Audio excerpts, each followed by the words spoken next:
We are GB News. We're right across this great nation. On TV, on radio, on digital. Absolutely everywhere. We don't talk down to you. We embrace all voices.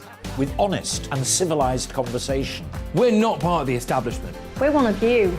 And we're only getting started. Join us on GB News, The People's Channel. Britain's news channel. every morning from 6 o'clock, we'll wake you up with GB News Breakfast with all the stories you didn't know from the night before. So whether it's serious news, entertainment, or your own views from all over our great nation, we're here to kick off your day with a smile. The national media should be reflecting and reporting what's happening here. You will notice the northwestern accents. Whether you're with us on TV, radio, or online, every morning, it's breakfast from 6 a.m. Hope you can join us. Join us for Ministry of Offence, the comedy panel show that's just like the news, in that the left fights the right and it doesn't really seem to matter who wins. We cover the big stories. It was in fact a troop of baboons and not angry vegans. I like that. And the really important stories. Fat naked cow gets stuck in swimming pool. It's a headline in a lot of local newspapers. Yeah. We're on the same team, Nick. Yeah, but I'm just helping you. Join us for Ministry of Offence, Saturday nights, 8 o'clock on GB News. I'm Dan Wootton. Join me Monday to Thursday from 9 to 11 for the feistiest and most fun news debate on TV, where free speech reigns. I'll bring you a sharp take on the day's biggest stories, bombshell newsmaker interviews, and A-list guests. And I guarantee you, no spin, no bias, no censorship, and no reason to go to bed. That's Dan Wootton tonight, Monday to Thursdays from 9 on GB News.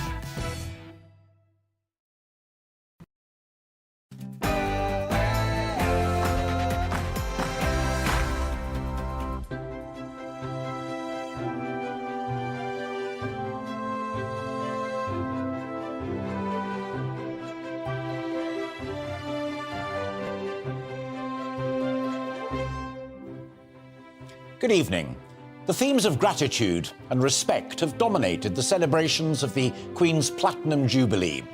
Both have been earned in the way Her Majesty's conducted herself on that 70-year journey from a treetop hotel in Kenya to today. She's taken it all in her stride. So, over the next hour, we will consider if Elizabeth II really is our greatest Queen. But first, let's bring you right up to date with all of the latest news headlines.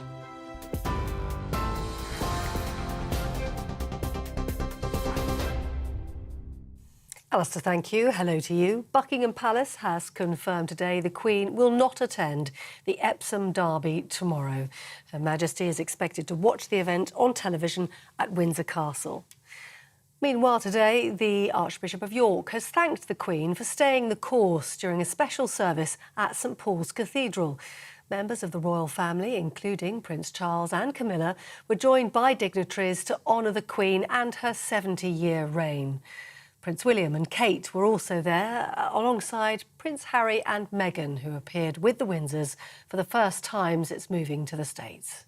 Her Majesty missed the event after experiencing some discomfort yesterday and watched the service at home on television in Windsor Castle. The Archbishop said the Queen was missed.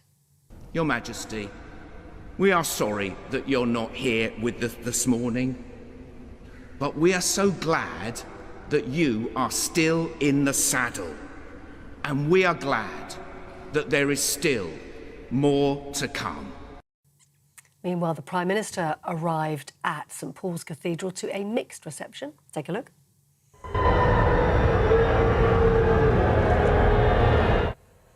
Some jeers, some boos from the crowds as he approached St Paul's Cathedral with his wife, Carrie. It follows a turbulent time for the Prime Minister, who's facing calls to quit after Sue Gray's report into lockdown breaches at Downing Street. One onlooker explained why he booed. I did this because I think the man has only been lying to the British public for the last 5 years, and him being here when we're remembering our Queen is inappropriate. Well, leaders from around the world have been sending their best wishes to Her Majesty on the occasion of her Platinum Jubilee. Among them, North Korea's Kim Jong-un. In a message from Pyongyang, the reclusive leader extended his congratulations to Her Majesty and the British people for her 70 years on the throne. In other news today, two men have apologised for their involvement in a video appearing to mock the murder of a Northern Irish woman. John Bell and Andrew McDade offered an apology for their actions. 27-year-old Michaela McAreevy was strangled in her hotel room in Mauritius in January 2011. Her murder was never solved. But politicians across Northern Ireland have condemned the video, which appeared to be filmed in a room decorated with Union flags and Orange Order paintings. The Orange Order themselves have described the video as utterly abhorrent and have launched an investigation.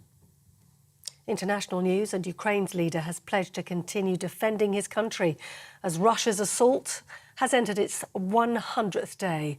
This afternoon, President Zelensky released a statement saying victory will be ours. That comes after UK intelligence shows Russia now controls more than 90% of Luhansk in eastern Ukraine. The UK MOD is warning Moscow could have complete control of the region in the next 2 weeks. In a statement released by Number 10, Boris Johnson reiterated the UK's support for Ukraine.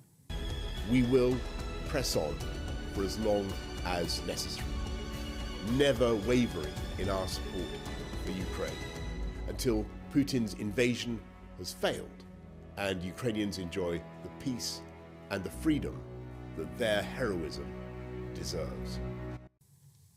To the United States now, where President Biden is urging Congress to ban assault weapons and expand background checks in the wake of another mass shooting.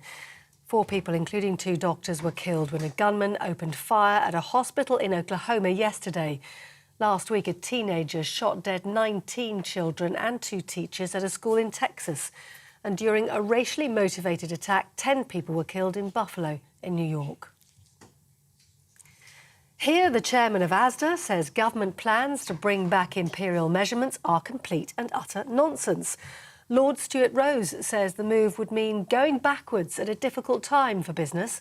The government says it's launched a consultation to ditch what it calls overbearing EU laws on the use of measurements like pounds and ounces. And finally, the illustrator behind the best-selling book The Boy, the Mole, the Fox and the Horse is selling some of his drawings. Sotheby's is auctioning 28 original Charlie Maxey sketches. The ink and watercolour creations include 2 which didn't make the final cut for his book. The artist says it's a massive privilege to have his work shown by the auction house as part of a series of Jubilee exhibitions. You're up to date on TV, online and on your radio via DAB+. You're with GB News, where now it's time for Alistair Stewart.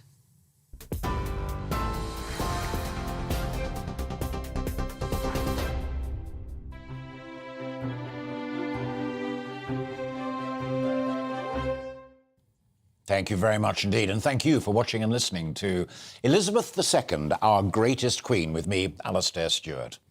In 1588, ahead of the Armada, the threatened Spanish invasion, Queen Elizabeth I told her troops at Tilbury, "I now have the body but of a weak and feeble woman, but I have the heart and stomach of a king, and a king of England too." On her 21st birthday, on the 21st of April 1947, Princess Elizabeth said in Cape Town, "I declare before you all that my whole life, whether it be long or short, shall be devoted to your service and to the service of our great imperial family to which we all belong." A little more than 5 years later, she became Queen after the death of her beloved father, George VI. And 15 months later, on the 2nd of June 1953, she was crowned Queen Elizabeth II, the very date that we've been celebrating with this Platinum Jubilee. In the wake of the Second World War, austerity and rationing, many talked and hoped for a new Elizabethan age, a global reach and economic prosperity. But none could have predicted what was just how long this second Elizabeth would dominate the nation's affairs, fully 70 years, or how much she'd become a global icon. Her personal passions, from stamp collecting to all manner of equestrianism, are rich and varied. But what of the influence that she had? What of the crises she lived through, personal and national? And how big a personal stamp has she put on it all? Given that Elizabeth I and even Victoria, this has been a remarkable queen. Has she, however, beaten the rest of them to become our greatest? Joining me to discuss that, I'm delighted to be joined by historian, writer and broadcaster David Starkey, cultural historian Dr. Philip Kisley, and royal expert, biographer and editor-in-chief of Majesty magazine, Ingrid Seward. Welcome to all of you. Let's start with that clip that reminded us of what I think is one of her most remarkable speeches, and that is the evolution of empire to Commonwealth, which has been such an important part of her whole life.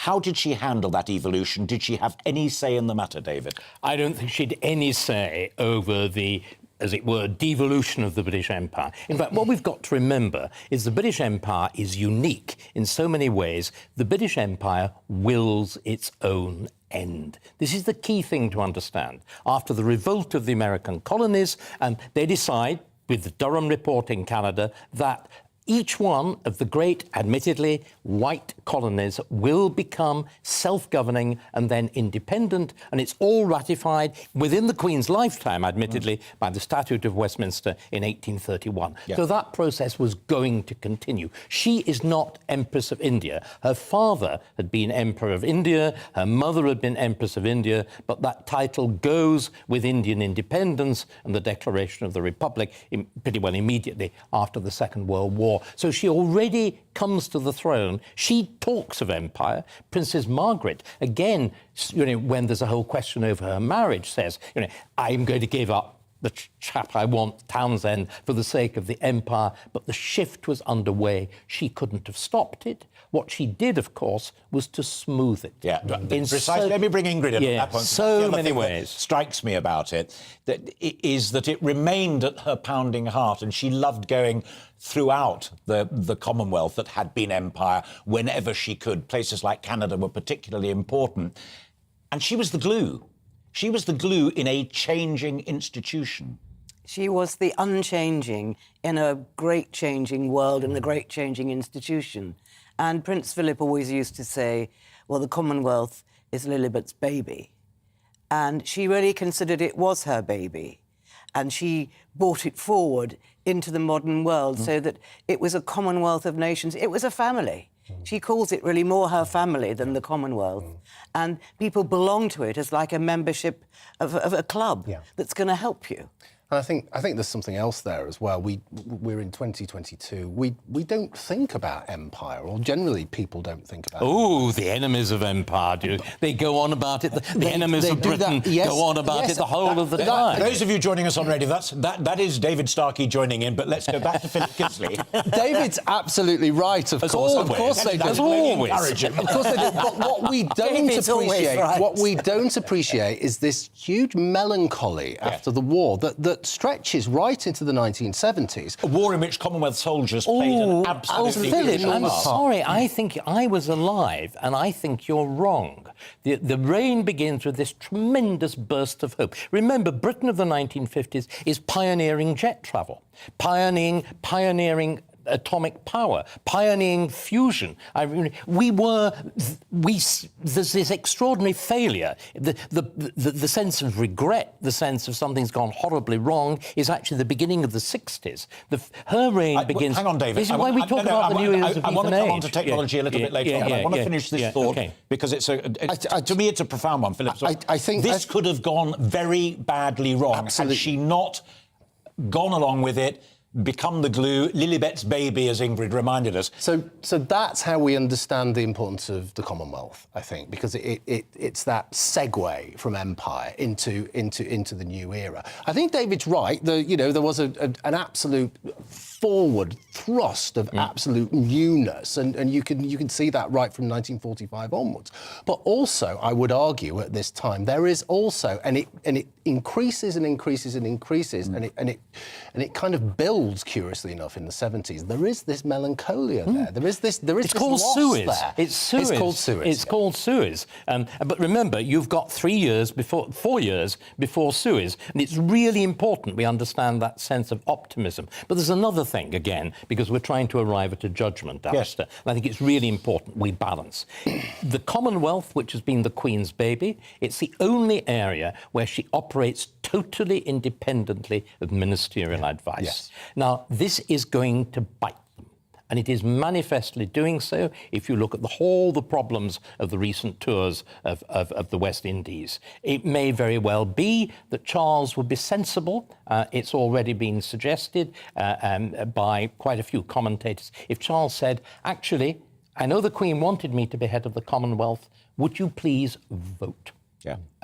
Maybe, as a Briton, I should step back, because otherwise the whole problem of race relations, of reparations for slavery, and the complete misunderstanding of the role of the royal family as somehow representing Britain.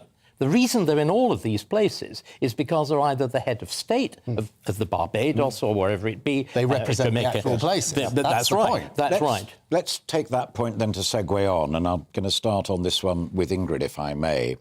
David said something very important then, and that is that within the Commonwealth, she can do her own thing. Not so within the United Kingdom.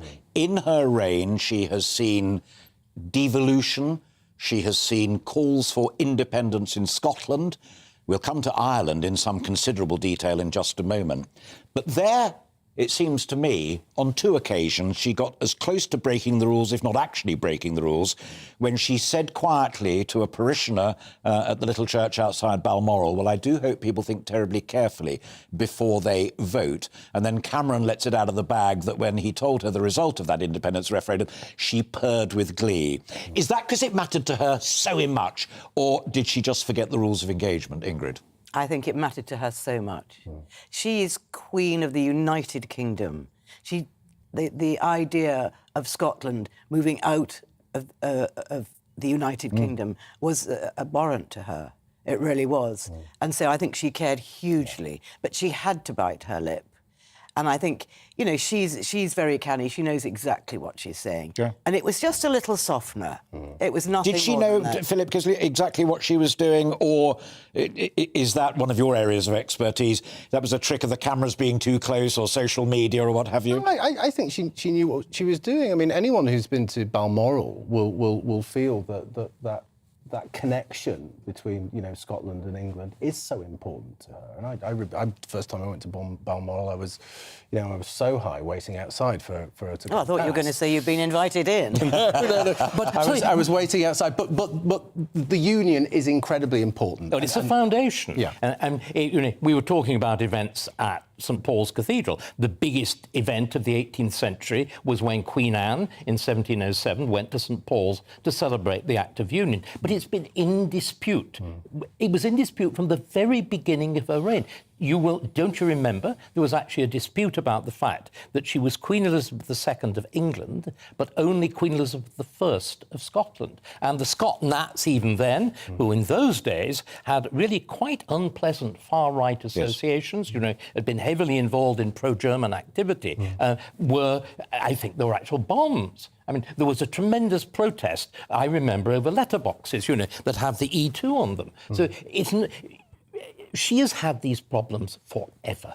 It's one of the reasons why she handles them so deftly. We tend to think, they're just today's problems. Yeah. They're not. These are continuing issues, but of course they become acutely exacerbated, above all, by the disappearance, until recently, of Tory Scotland. Yes. The impact of Thatcherism, and I don't know. There's lots of rumours about the tensions between those two. But the destruction of Scottish industry, the ending of the vast importance of shipbuilding in Glasgow, that leads to utterly fundamental political imbalances between the two fascinating 5 or 6 minutes by way of starter, and we talked about Empire, Commonwealth, we talked about the Union, the United Kingdom.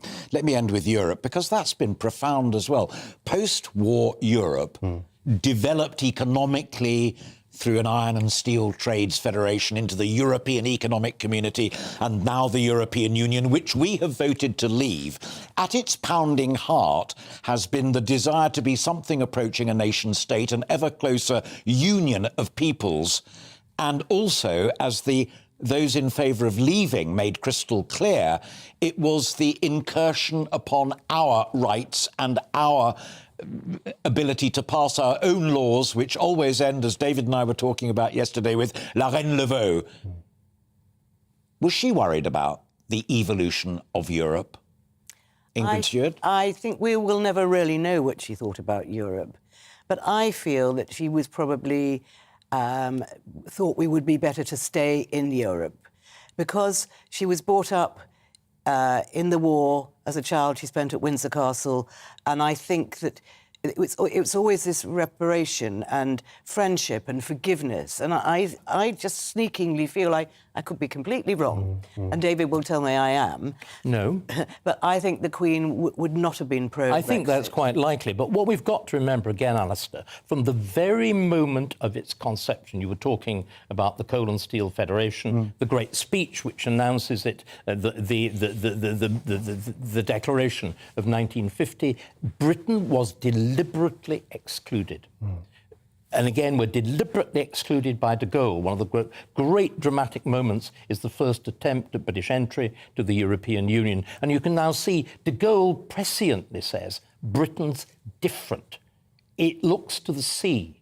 It looks internationally. It looks to America, Australia, whatever. Because, of course, this is the paradox about the Queen. The Commonwealth that she loves is that ghost of the empire. Yes. It's that Britain that isn't a European... What de Gaulle says quite correctly, Britain is only half a European power. Does her background of having German blood, German family connections, and the fact that she was married for so long to someone who was part Greek... It must do. And German. It must do. And essentially German. Philip Kisley? I mean, it must do, but I think there's a slightly broader point that we can think about, and it's what really shapes her, I think, as a person and shapes her psyche, and that's the Second World War and the aftermath of the Second World War.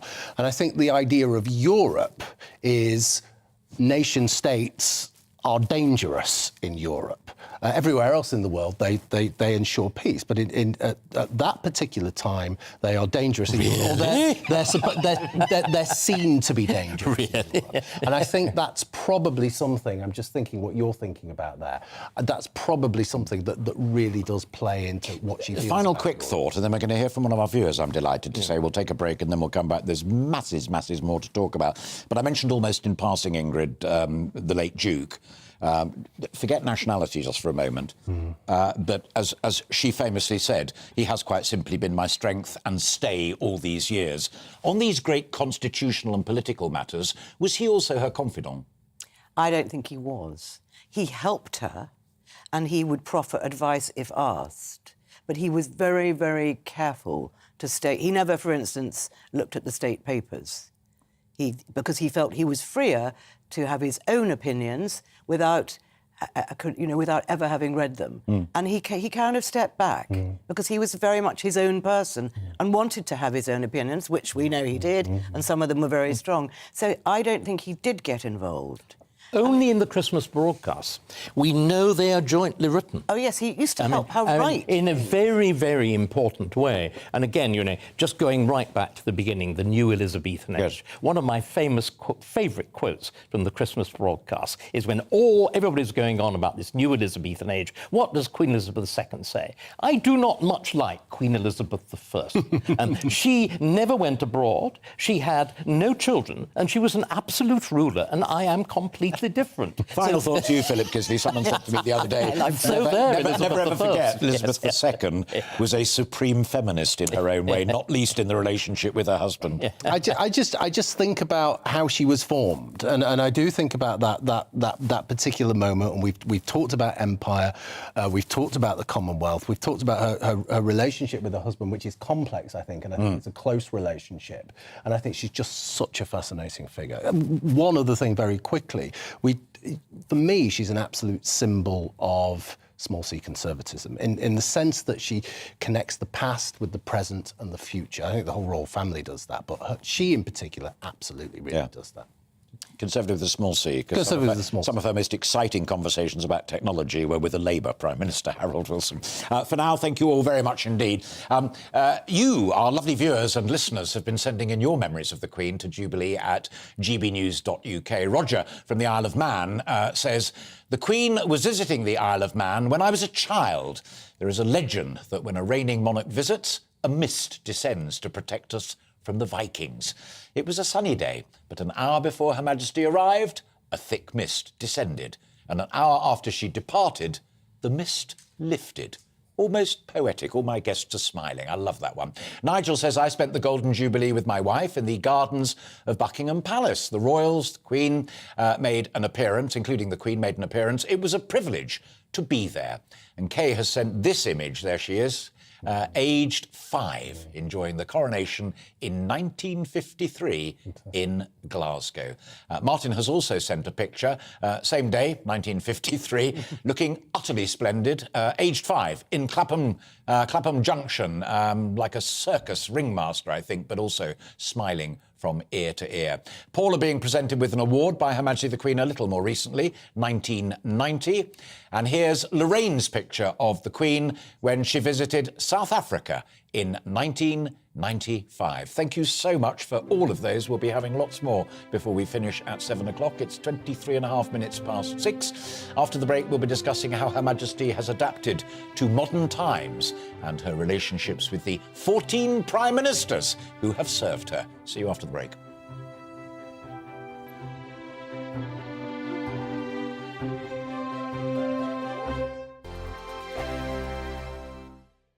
We are GB News. We're right across this great nation. On TV, on radio, on digital. Absolutely everywhere. We don't talk down to you. We embrace all voices. With honest and civilised conversation. we're not part of the establishment. We're one of you. And we're only getting started. Join us on GB News, The People's Channel. Britain's news channel. Every morning from 6 o'clock, we'll wake you up with GB News Breakfast with all the stories you didn't know from the night before. So whether it's serious news, entertainment, or your own views from all over our great nation, we're here to kick off your day with a smile. And the national media should be reflecting and reporting what's happening here. You will notice the northwestern accents. Whether you're with us on TV, radio, or online every morning, it's breakfast from 6 a.m. Hope you can join us. Join us for Ministry of Defence, the comedy panel show that's just like the news, in that the left fights the right and it doesn't really seem to matter who wins. We cover the big stories. It was in fact a troop of baboons and not angry vegans. I like that. And the really important stories. Fat naked cow gets stuck in swimming pool. It's a headline in a lot of local newspapers. Yeah. We're on the same team, Nick. Yeah, I'm just helping you. Join us for Ministry of Defence, Saturday nights, 8 o'clock on GB News. I'm Dan Wootton. Join me Monday to Thursday from 9 to 11 for the feistiest and most fun news debate on TV, where free speech reigns. I'll bring you a sharp take on the day's biggest stories, bombshell newsmaker interviews, and A-list guests.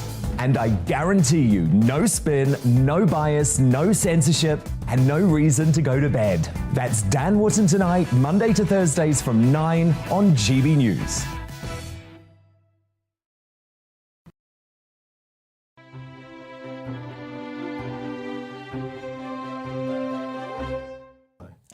Hello, and thank you for watching and listening to Elizabeth II, our greatest queen, with me, Alastair Stewart, and I'm delighted still to be joined by writer and broadcaster David Starkey, cultural historian Dr. Philip Kisley, and royal expert biographer and editor-in-chief of Majesty magazine, Ingrid Seward.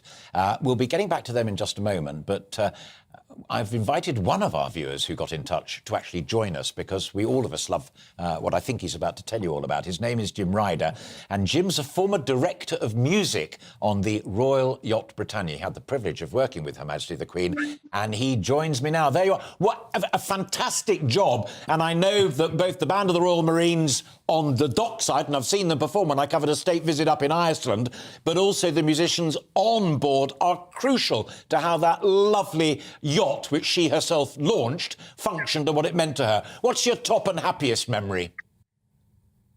Oh, well, gracious me, what a wonderful experience I had, and what a privilege it was to serve the Queen and indeed the country. And you just get on with your job. I wasn't having to do anything I didn't know how to do, so I was able to do that. Gave me great pleasure. I've got a number of wonderful stories, but mainly I was just delighted to work with the Queen. Something that's come up today that somebody reminded me of was that I was once not hauled over the coals, but I did have a word. You know, you get a quiet word down from Her Majesty through the secretary and things. And it was that she didn't like the hymns to be played too slowly. She wanted them done quickly. So when I was conducting the orchestra that we had on board, I would, of course, do the normal thing for that hymn. And I was doing what I thought was the usual way to do it at a reasonable speed. But then the Queen likes the hymns to be done quite quickly. And I can imagine the anxiety that she would have been having to sit through this great service that has gone on today. And one of the things she won't like doing is sitting there with the hymns being done very, very slowly and choirs singing along. She appreciates music, of course she does. But, she doesn't like to be held around, and she wanted the hymns done fairly quickly on the church service that we would have on a Sunday morning when we were at sea and the Queen was on board. She wanted to get on with it because she wanted to get on to coffee or lunch or a meeting or whatever she wanted to do. So, Jim, worth every moment of that. And I can tell you, thank you so much for joining us, that two great historians and one of the all-time experts on the royal family were sitting here, jaw dropped, not knowing that anecdote and thoroughly enjoying it. God bless you, and thank you very much indeed. We didn't know that. She likes her hymns to be speedy. It's exactly like Victoria.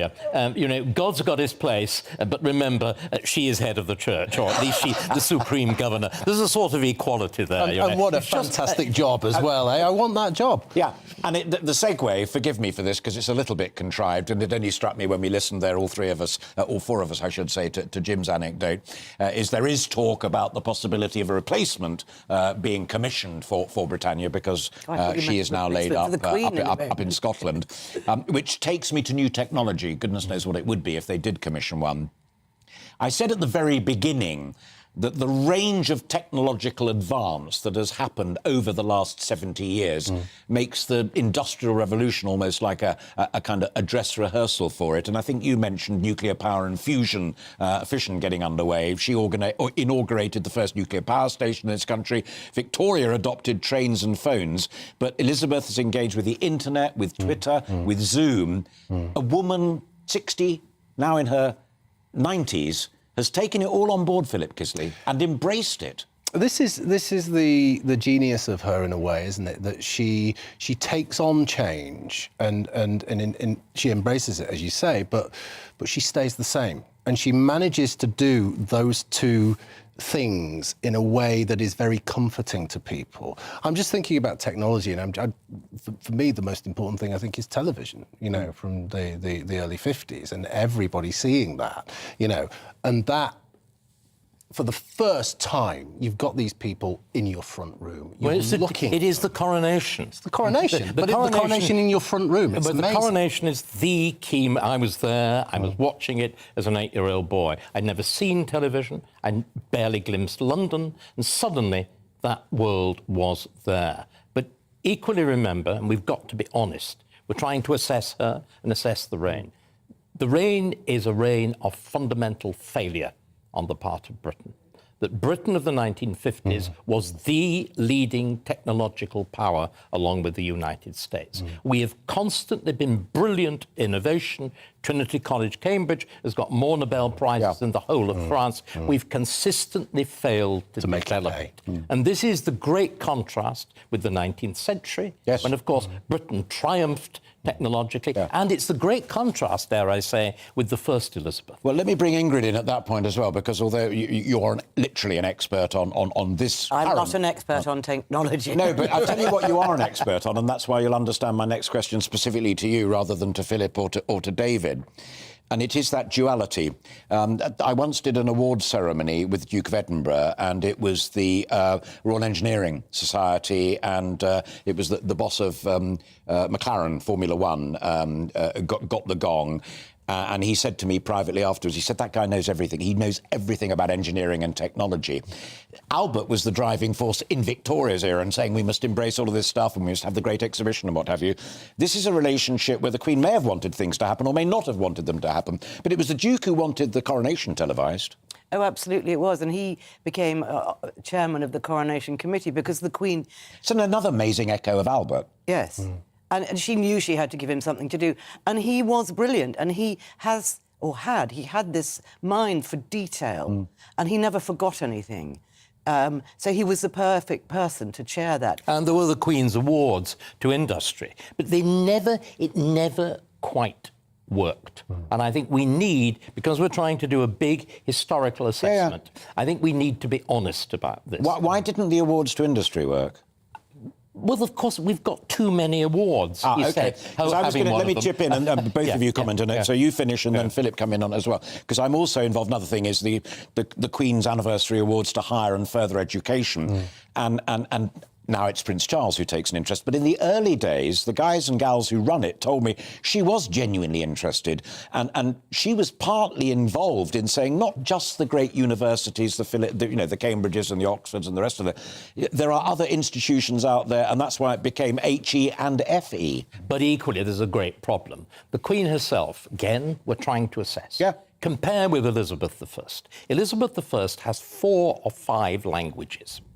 The Queen has got English and French. The Queen's education is profoundly limited. Elizabeth I is one of the great minds of the 16th century. Victoria corresponds with her husband in German. They are European figures. Elizabeth I is the age of Shakespeare. Now, can we begin... J.K. Rowling and Shakespeare don't exactly compare very easily. And Britain is... I was singing its praises yesterday. But can we equally be aware this has been an age of decline? I think, Philip Kisley, if I can bring you in on that point. Can I interrupt and say it? Let me have Philip first and then you, Ingrid. For the simple reason that David is saying about failure and what have you. But culturally... I was going to say, David's talking about a broader culture. Can't do much about that going on around her. I disagree. David, Philip, but she has embraced stuff which my children use, and like Zoom and like Twitter and stuff. She didn't have to. No, I mean, on one level, it's a great leveller, and the culture after the war and into the 50s and into the 60s is primarily the energy in the culture and the intellectual energy comes from the left, and it's radical left. It's Marxism. It's people like E.P. Thompson and Raymond Williams and all of those people. This is very, it's against everything she stands for, and in lots of ways it's against Britishness. So I would argue, and David will probably disagree with this, but I would argue that she's really pushing against a very, very overwhelming tide there at that particular point. But she has never sponsored David, culture. I promised Ingrid. Never sponsored culture. I want to ask David something, actually. David, why do you think that we have declined in this way? Well, I mean, look at what we were in 1945. We were one of the 2 dominant powers of the world. There's been a shrinkage. Again, what we've all been talking about, she's been this marvellous kind of emollient that in one sense has disguised this fact. She is there. She came to the throne, as I said, not as Empress of India, but virtually Empress of everything else. OK, I'm going to change it on to the next subject I wanted to talk about, but only because it genuinely flows from what the three of you were just talking about. But it's one of those fortuitous things that, in the sense of the Prime Ministers that she served and worked with her.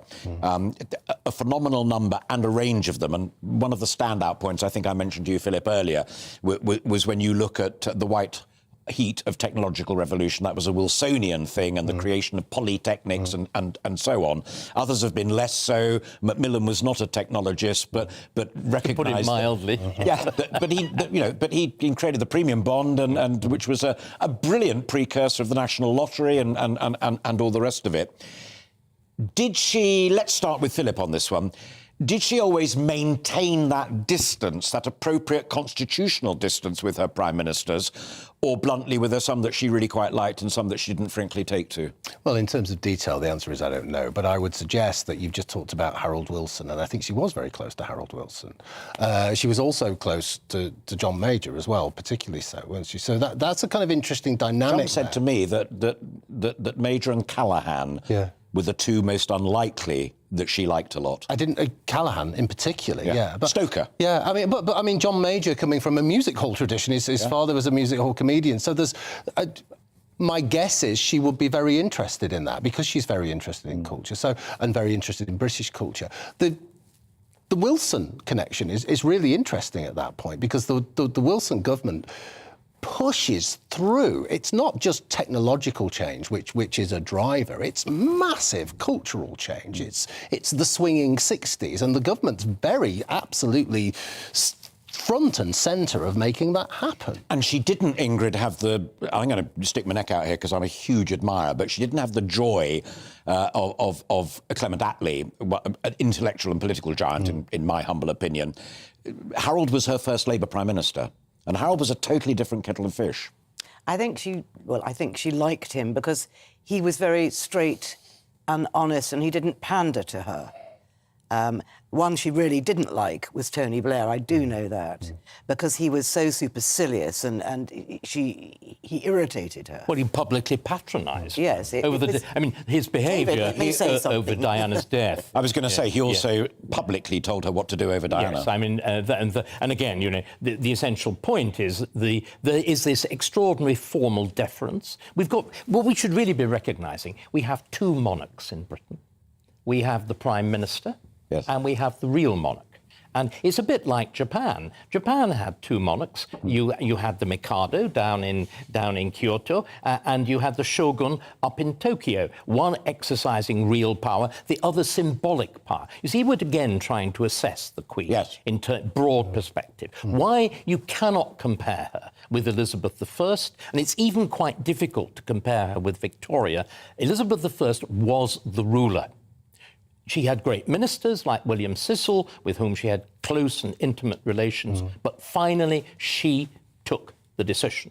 The Queen does not, cannot, will not, and when she had an opportunity to, consistently has declined to do so. She had that one moment when, because of the oddity of the Tory party in those days, she effectively chose both the Prime Minister and the leader of the Tory party when she was persuaded to replace Macmillan with Douglas Hume. Yes. She has never, ever let herself be put in that position. We've got 1 minute left before we take another break and hear from some more of our viewers. You've stuck your neck out on saying that she liked Major.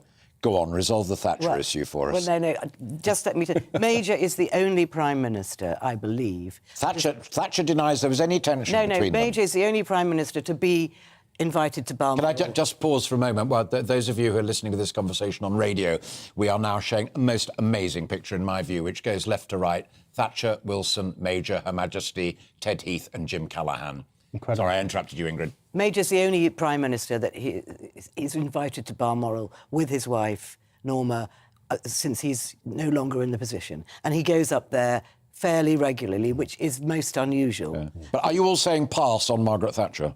I'm not sure, because I've read both. You've said we don't know.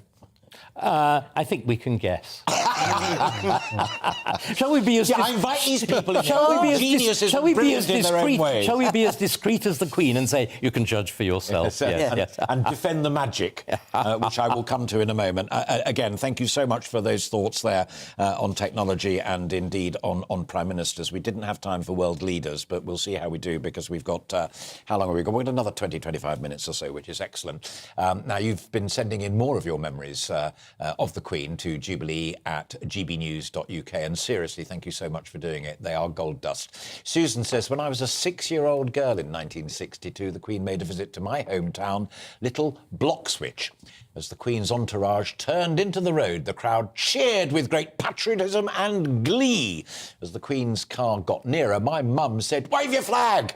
I was too shy, and I hid behind my mum's skirt. I think we've all been there, and we've all felt shy on the great occasions. Austin joins the conversation. I was 4 years old at the time of the Queen's coronation.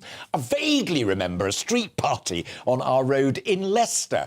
A row of tables with sandwiches and roast beef. Blimey, there's posh. There was a running race where I won a little green racing car. Strange memory. Brilliant. No, actually, someone's written strange memory. I completely understand. If you win a green racing car, you remember that above all else. And roast beef. And roast beef. In the time of just getting around rationing. I can tell you. Kay and her friends dressed as nurses during the coronation. And here's Barbara, I think it is, I hope I've got that right, whose dress was made from red, white and blue crepe paper, and the crown was made from a cornflakes packet.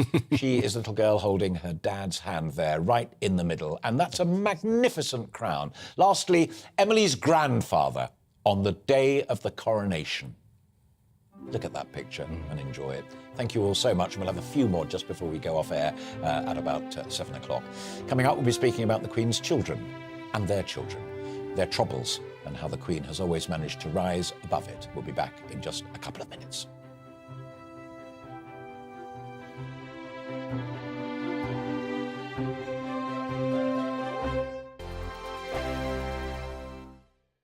We are GB News. We're right across this great nation. On TV. On radio. On digital. Absolutely everywhere. We don't talk down to you. We embrace all voices.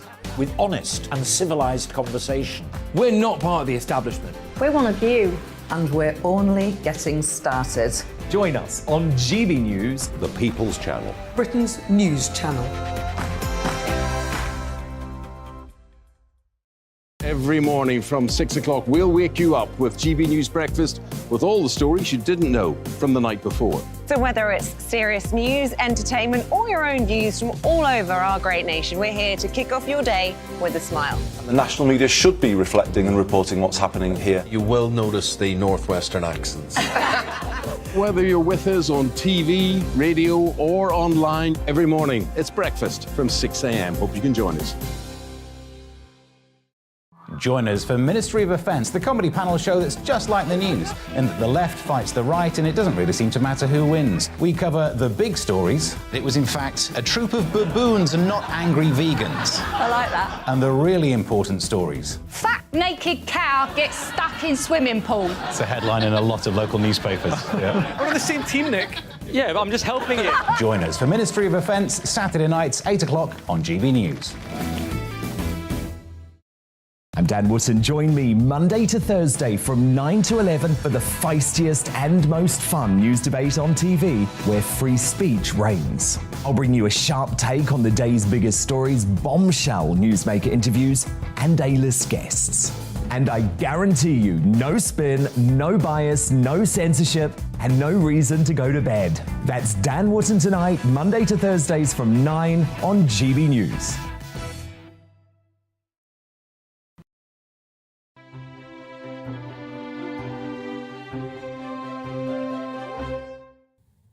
Welcome back to Elizabeth II, our greatest queen, ?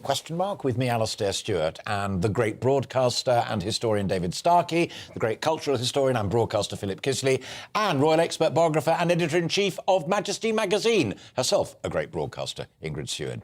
Joining us also, in addition to that stellar lineup, is Tony Curran, who met Queen Elizabeth in 1977 when she visited Balmoral Castle. he had the privilege of dancing with Her Majesty that very evening, and he joins me live. That is one singular claim to fame. Tell me about it, Tony. Well, I'll have to give you a bit of a background first, Alistair. The royal family, when they go to Balmoral, obviously go there, let their hair down, relax, get away from the hustle and bustle of royal life in London and whatever. So they go up to Balmoral for about 3 months every year, and there's a regiment always selected to provide the honour guard for her arrival.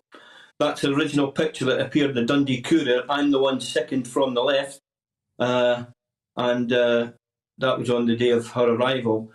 You then get used as sort of unpaid labour, shall we say, for want of a better expression. And you go on the hill with the Duke, Prince Charles. I was on the hill with him. And like I say, I was fortunate enough to be selected to appear at what's called the Gillies Ball, which is the royal family way of thanking the soldiers for providing the service of being on the hill with the ponies, dragging the deer down to the place where they get sort of skinned and put in the boiling water, and you get a nice stag's head with no skin.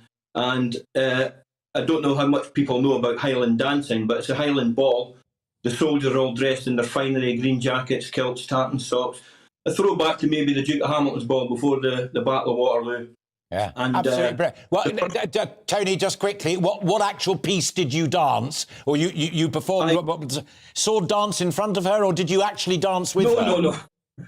No, it was a bit more intimate than that. The first dance in the evening is what they call a grand march in Eightham Reel, where you start off as a couple, you march up the hall, you come round, you then meet the next two people, that forms four. The four meet the next four, and that's what's called the set for the Eightham Reel. So once that finished, she obviously danced with Charles, Prince Philip, and a couple of other members of the royal family. And the second dance was called a Paul Jones, which all the ladies form a circle and all the gentlemen form a circle on the outside. And when the music stops, you dance with the person who's in front of you. Now, before we attended the Gillies Ball, we had to do a lot of practicing of the different dances and whatever. And we were told no one's allowed to dance with the Queen, except the guard commander, who was a major, and the guard sergeant major, who's obviously a sergeant major. So the music stops. I had the Duke of Edinburgh on my right-hand side, Prince Charles on my left-hand side, and the Queen was sort of halfway between Prince Charles and me. And as a good soldier, I was told, you don't dance with the Queen. So I stood ramrod at attention, and the next thing you know, I saw everybody else starting dancing. The Queen just leaned over, said good evening, and she must have grabbed me because I didn't move. And the next thing you know, that was us off for 3.5 minutes doing a slow waltz. Star, Tony, and I'm so grateful that you found time to share that utterly brilliant, historic anecdote with us. You take care and enjoy the rest of the weekend. Thank you. Just before you go, the part in my email I said there was an amusing story. The amusing part is she apparently writes little notes in a book that's held at Balmoral. And the morning after that particular Gillies Ball, she wrote, I thoroughly enjoyed my dance with the tall, thin soldier. I'm not thin now, but you're a star. You're a total star, and I love it. And thanks for finding time for the wee anecdote there at the very end as well. You're going to come on to some more serious stuff, but you were chortling, grinning, smiling. I mean, that is, in a curious, gentle, cultural way, what it's all about, Ingrid. Well, the Queen... Made his day, has made his life. Yes. Well, she knows that most of the people she meets or talk to are never going to talk to her again or meet her again. And she knows she's a people person. Yeah. She's very shy. Yeah. But she's made herself a people person, and she knows that she has to be seen, which I think is probably very upsetting for her right now. Well, we'll come to, funnily enough, that's exactly where we're going next. But just very quickly, Philip, but also his lovely anecdote is culturally conservative, an expression that you used yourself earlier. All of those dances, the regalia, rather like Four Weddings and a Funeral, it's Brigadine! That is Balmoral. Yeah, it's so sensitive to the context and the place and the people people. And I think invented by Victoria. and invented by Victoria. But Yeah. there's just something so wonderful about her. That shyness as well is something that I think people pick up on. Yes. And it's something that people like. And briefly and singularly, we didn't have time. I was going to talk about the military dimension before the break, but I made a decision that we'd run out of time. But actually, he encompassed that as well, the relationship between her armed services and she, the monarch. That personal oath, as we heard this morning, again, a soldier saying, when the soldiers who just made the recording, saying, we swore an oath of allegiance. They used that formal term, that intensely personal bond. It's 10 minutes to 7, so we've got about 8 minutes left. So I'm going to cut all of the rest of these notes that are here, and I'm going to cut to the chase. I've got 2 final questions. The first is this.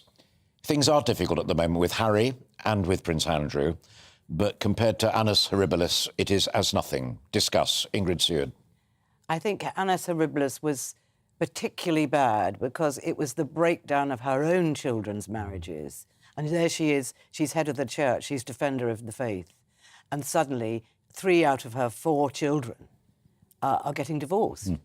I mean, Princess Royal was the first, and then there was Andrew and Fergie, then there was, disaster. Charles and Diana. I mean, she persuaded them. She said to them, can't you just wait? Can't you just try? I mean, but that they couldn't and they wouldn't. Sure. And that was really the single biggest disaster. I think I've discussed this with David, actually. Well, I'm going to bring him in last, because just going via Philip Kisley, if I may. Ingrid's absolutely on the money there, because also in terms of Annus Horribilis, we were talking about the heir to the throne, whereas whatever difficulties Andrew and Harry may be in, they are spares, as it were, and long since gone as spares even, because we now have 4 generations of succession. Yeah, I think there's a different way to look at Harry in particular, and that's, I would imagine there are families up and down the country with people in them who are Harry's age, with a similar kind of educational background to Harry, and they will all be the same thing. It's called identity politics, it's called wokeness. We're all wrestling with it. In 10 years' time, he'll grow up. And we're watching pictures, for those who are listening to our conversation, David Starkey, on radio, of Harry and Meghan arriving at St Paul's this morning. They wouldn't be there. They wouldn't have been in the Major General's office yesterday at Trooping the Colour had it not been with her approval. They're on their way back in? I think she desperately wants. She's already made perfectly clear how much she regretted what happened. She is, after all, a grandmother, a mother, great-grandmother, and she likes her family. She wants to see her grandchildren and her great-grandchildren. But you see, it's a big question here.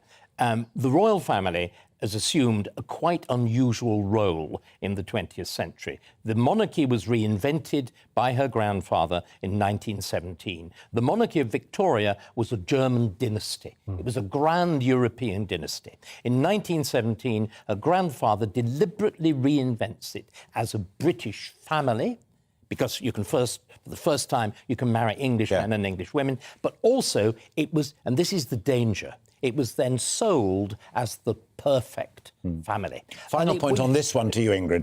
Just 1 second. Yeah, very brief. But sorry, and it worked for a long period of time. Yeah. But then, of course, it exposed them to reality. Yes. As the great British family, not only theirs, but everybody else's, started to disintegrate as we legalised divorce, homosexuality, all the changes you're referring to under Wilson, the 60s years. Suddenly, the Roy Jenkins revolution. Yeah, the Roy Jenkins revolution. But came up and bit them. And they're having now to think again of a different sort of monarchy. We're still in the middle of the search for it. It's not clear. We don't know what will emerge. We hope for the best. You're all going to have your final thought after this, but I do want to risk one with you, Ingrid, if I may. Widely rumoured as well that Andrew is her favourite of her own children and that Harry is her favourite of the grandchildren. True or false? I think Harry probably makes her laugh a great deal. And we all love to... And the dropping phone and stuff like that. I think she's very, very fond of him, and he's a troubled soul, as he keeps telling us. And Andrew is very much a favourite. He absolutely adores his mother. He wants to spend time with her. It's wonderful to have a child that loves you that much. And he's been very spoiled. But then you have a choice between public and private. This is the awful thing, that you are in the role of the Queen. You can't. I think that was the title of one of Burnett's books, In Public, in Private. Yes. Here's the final one, then. And just off the top of my head, the order. I'm going to start with you. All right. Answer my question. Queen Elizabeth II, our greatest queen. She's devoted to duty. She's stoic. Her legacy will develop and evolve. David's going to say no, so I'm going to say yes. Ingrid Stewart. I agree, because she's probably the last person that's really got this selflessness, this devotion to duty. It just doesn't exist anymore because the world has changed so much. You have to think about yourself and you have to push yourself out there. The Queen never had to do that in the way that we do it now, and I think that is such an admirable trait, and I don't think we'll see that again. They judge you, David Starkey. Are they right? No. She is by far... David Starkey. She is by far our greatest constitutional monarch. Yes. But we've only had a fully constitutional monarchy for 100 years, and she has reigned for more than half of it. Quite extraordinary. And what I've also loved is, and you've all referred to it, is that, don't forget, it's always a double act, whether it's Victoria and Albert or whether it's the Burleys and Elizabeth I or our current monarch and the late, great Philip. I've so enjoyed it. Thank you very, very much indeed. It's been great. I hope you've enjoyed my conversation with these three people, of whom I am very fond and who I greatly respect. Thank you, even more importantly, for watching and listening to our conversation. A final thought from me, if I may. The future of the monarchy, a strange, slightly illogical institution, seems secure this weekend, with a monarch and 3 generations of succession in place. But in a democracy, it rests ultimately with you, and I suspect that is precisely how Her Majesty would want it. From all of us, a very good evening to you. Bye-bye.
We are GB News. We're right across this great nation. On TV, on radio, on digital. Absolutely everywhere. We don't talk down to you. We embrace all voices. With honest and civilised conversation. We're not part of the establishment. We're one of you. And we're only getting started. Join us on GB News, The People's Channel. Britain's news channel. Every morning from 6 o'clock, we'll wake you up with